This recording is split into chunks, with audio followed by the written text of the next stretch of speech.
الحمد لله وحده والصلاة والسلام على من لا نبي بعده. قال الله تبارك وتعالى في القرآن المجيد والفرقان الحميد. أعوذ بالله من الشيطان الرجيم. بسم الله الرحمن الرحيم. ما آتاكم الرسول فخذوه وما نهاكم عنه فانتهوا. فقال رسول الله صلى الله عليه وسلم: 10 من الفطرة: قصر الشوارب وإعفاء اللحية ونتف الإبط وانتقاص الماء وحلق العانة إلى آخر الحديث. محترم دوستو، بزرگوں، اللہ تبارک و تعالیٰ نے وحی کے 2 درجے رکھے ہیں. ایک وحی متلو ہے، ایک وحی غیر متلو. اللہ کے رسول صلی اللہ علیہ وسلم پر جو قرآن پاک اتارا گیا اس کو وحی متلو کہا جاتا ہے، جس کی تلاوت کی جاتی ہے. اور اللہ تعالیٰ کے رسول صلی اللہ علیہ وسلم کی زبان سے نکلی ہوئی باتیں، ان کے اعمال، ان کی خاموشی، امت اگر ان کے سامنے کوئی عمل کر لے اس کو حدیث رسول کہا جاتا ہے، سنت رسول کہا جاتا ہے. رسول صلی اللہ علیہ وسلم نے کوئی کام کا حکم دیا، کوئی کام کیا، کوئی کام کرنے کو کہا، امت کے کسی فرد نے وہ کام کیا، اس پر کوئی روک ٹوک نہیں ہوئی ہو، اس کو حدیث رسول اور سنت رسول کہا جاتا ہے. اس کو وحی غیر متلو کہا جاتا ہے. تو یہ حدیث بھی اسی درجے میں ہوتی ہے، اس کے درجات ہوتے ہیں، لیکن اس کے احکام بھی اکثر وہی ہوتے ہیں جو قرآن پاک کے ہوتے ہیں. اس میں الگ الگ قسم کی حدیثیں ہوتی ہیں، اور روایت کرنے والے کی روایت کی وجہ سے وہ حدیث میں تھوڑا یہ ہو جاتا ہے، فرق ہو جاتا ہے کہ روایت کرنے والے نے کوئی کیسی روایت کرنے والا تھا، تو اس کی حالت کے اعتبار سے حدیث میں تھوڑا یہ آ جاتا ہے. باقی اللہ تعالیٰ کے رسول صلی اللہ علیہ وسلم نے جو بتلایا اسی کو کرنا ہے. دیکھو، نماز کے بارے میں اللہ تعالیٰ نے فرمایا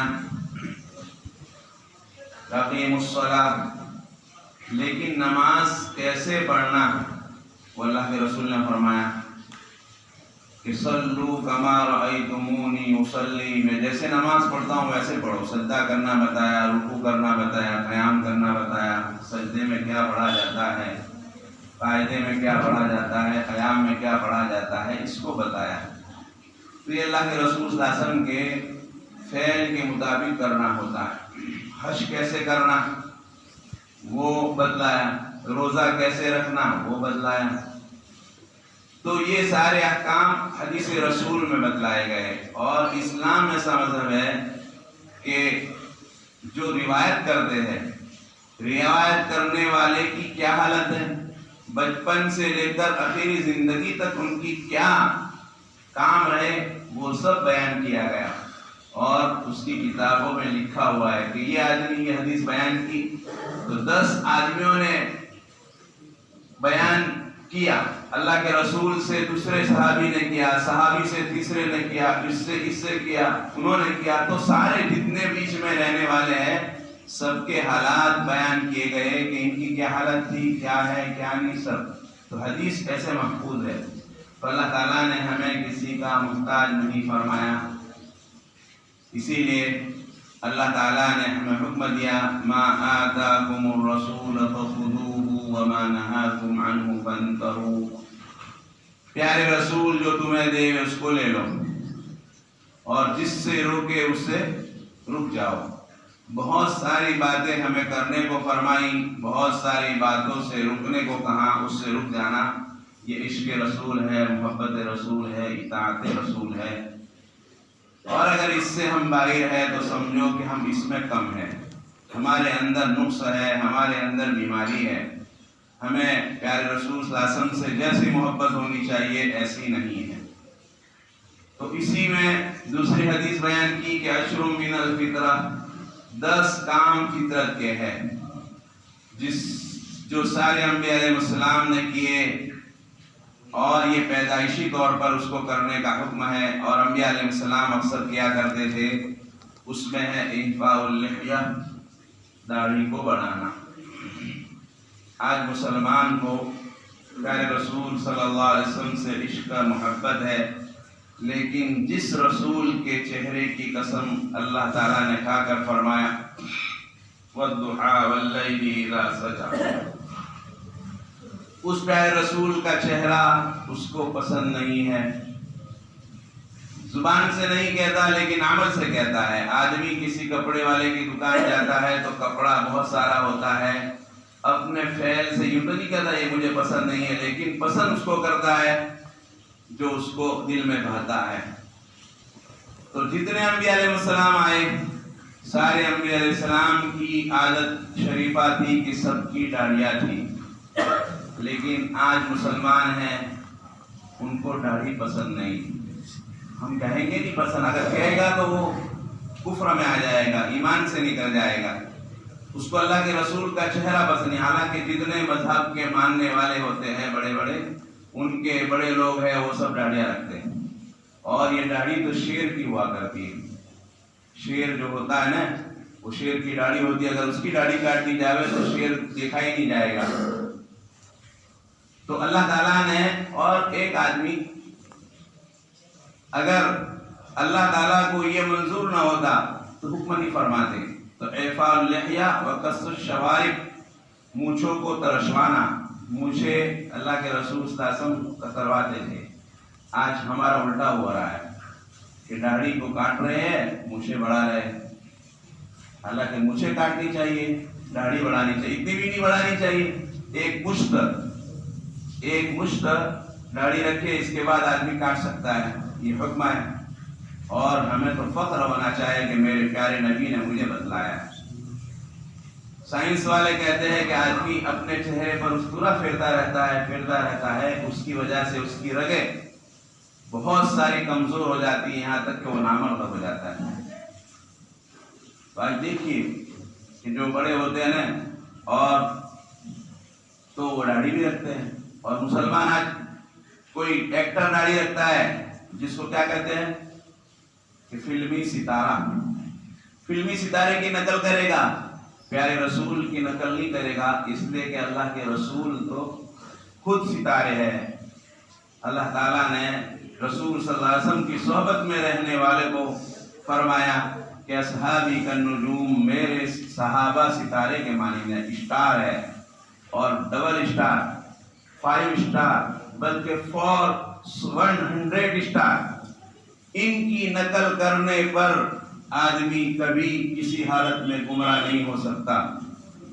ان فلمی اسٹاروں کی نقل کرنے سے آدمی گمراہ ہو سکتا ہے، ان کی باتوں میں تضاد ہو سکتا ہے، پیارے رسول صلی اللہ علیہ وسلم کی باتوں میں کوئی تضاد نہیں ہو سکتا، بلکہ اللہ تعالیٰ رسول کی نقل کرنے والوں کو بھی دنیا میں بھی کامیاب فرماتے ہیں۔ ہمارے استاد فرماتے تھے کہ دیکھو سکھ لوگ ہیں، ان کو سب سردار جی کہتے ہیں، حالانکہ سردار جی نہیں کہنا چاہیے، سب سردار جی کہیں گے۔ تو سردار جی کیوں بنے؟ تو کہاں 2 صفت لی انہوں نے پیارے رسول صلی اللہ علیہ وسلم کی، ایک پگڑی لی اور ایک داڑھی لی، یہ دونوں سنت رسول ہے، اس کی وجہ سے سب سرداری کہتے ہیں، حالانکہ سیکھ ہے وہ۔ تو پیارے رسول کی سنت ادا کی ہے، ایمان نہیں ہے، لیکن اللہ تعالیٰ نے ان کو اونچا بنایا۔ تو دنیا میں بھی اگر کوئی آدمی پیارے رسول کی نقل کرتا ہے، چاہے وہ ایمان والا نہ ہو، اللہ اس کو عزت و شرف دیتے ہیں۔ آج سکھ لوگ ایسے ہیں کہ اگر وہ ملٹری میں چلے جائے، ان کو پگڑی چھوڑنے کا حکم نہیں ہے، اور ان کو داڑھی کٹوانے کا حکم نہیں۔ مسلمان کو حکم ہو جاتا ہے، اس کو یہ باری آتی ہے کہ آپ نوکری چھوڑ دیں۔ کیوں؟ ہم سارے کمزور ہیں، جیسے انہوں نے اس سنت کو پکڑ رکھا ہم بھی پکڑ رکھتے، تو کسی کی طاقت نہیں تھی کہ ہم کہتے ہوئے کہ بھائی داڑھی چھوڑ دو۔ ہم دنیا چھوڑ سکتے ہیں، پیارے رسول صلی اللہ علیہ وسلم کی سنت کو نہیں چھوڑ سکتے۔ اللہ تعالیٰ نے رسول کی اتباع کرنے والوں کو دنیا میں کامیاب فرمایا ہے۔ حضرت موسیٰ علیہ السلام کے مقابلے میں جو جادوگر آئے تھے، وہ جادوگر اللہ کے نبی کے مقابلے میں آئے، انہوں نے موسیٰ علیہ السلام کا جیسا لباس اور حلیہ بنایا، تو فرماتے ہیں مفسرین کہ وہ مقابلے میں آئے تھے، موسیٰ علیہ السلام کو ہرانے کے لیے آئے تھے اور حکومت کی طرف سے آئے تھے۔ ان کو لالچ دی گئی تھی کہ اگر تم جیت گئے تو تم کو وزیر بنا دیا جائے گا، پردھان بنایا جائے گا، گاڑیاں ہوگی، فوج ہوگی تمہارے ساتھ، ملٹری ہوگی، تو پردھان بن جائے تو کتنی جیسے آج لالچ دی جاتی ہے، تو ان کو لالچ دی گئی تھی۔ لیکن موسیٰ علیہ السلام کی کپڑے پہنے ان جیسے، تو اللہ تعالیٰ نے فرمایا۔ اور دوسرا ایک ادب یہ تھا کہ موسیٰ علیہ السلام کو کہا کہ آپ اپنا کام کیجئے، پہلا کہ آپ اپنی لاٹھی ڈالیے۔ موسیٰ علیہ السلام کی لاٹھی وہ تھی کہ اگر زمین پر ڈالتے سانپ بن جاتی تھی، اور آپ پکڑ لیتے تھے تو پھر وہ لاٹھی بن جاتی تھی۔ تو وہ اپنے لباس بدل کے آئے تھے موسیٰ علیہ السلام کی نقل کر کے۔ مفسرین فرماتے ہیں اللہ تعالیٰ کی ادا، اللہ نے ان کی وہ ادا پسند کر لی اور ان کو ایمان والا بنا دیا۔ اور آخر میں کہا آمنا برب موسیٰ و ہارون، ہم موسیٰ علیہ السلام اور ہارون کے رب پر ایمان لائے۔ ہمیں شرف محسوس کرنا چاہیے، فخر محسوس کرنا چاہیے، جیسے ہم فخر محسوس کرتے بعض مرتبہ کہ ہم اس خاندان کے ہیں، ہم اس کٹمب کے ہیں، میرے باپ ایسے تھے۔ ہمیں فخر کرنا چاہیے کہ میرے نبی خاتم النبیین ہیں۔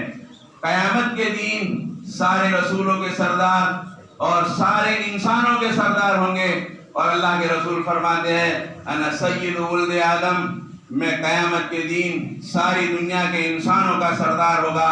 وَلِوَاءُ الْحَمْدِ بِيَدِي، اور حمد کا جھنڈا میرے ہاتھ میں ہوگا۔ وَلَا فَخْرَ، اور میں اس پر گھمنڈ نہیں کرتا۔ آدمی کو بڑا عہدہ مل جاتا ہے تو گھمنڈ ہو جاتا ہے۔ اللہ کے رسول فرماتے ہیں کہ ہمیں اس پر گھمنڈ نہیں ہے، ہم اس نبی کی امت میں ہیں، ہمیں اس نبی کی اتباع کرنے میں ہمیں عزت محسوس ہونی چاہیے، نبی کی اتباع نہ کرنے میں شرم محسوس ہونی چاہیے۔ اس لیے آگے اس وقت بات کریں گے ما آتاکم الرسول پر انشاءاللہ۔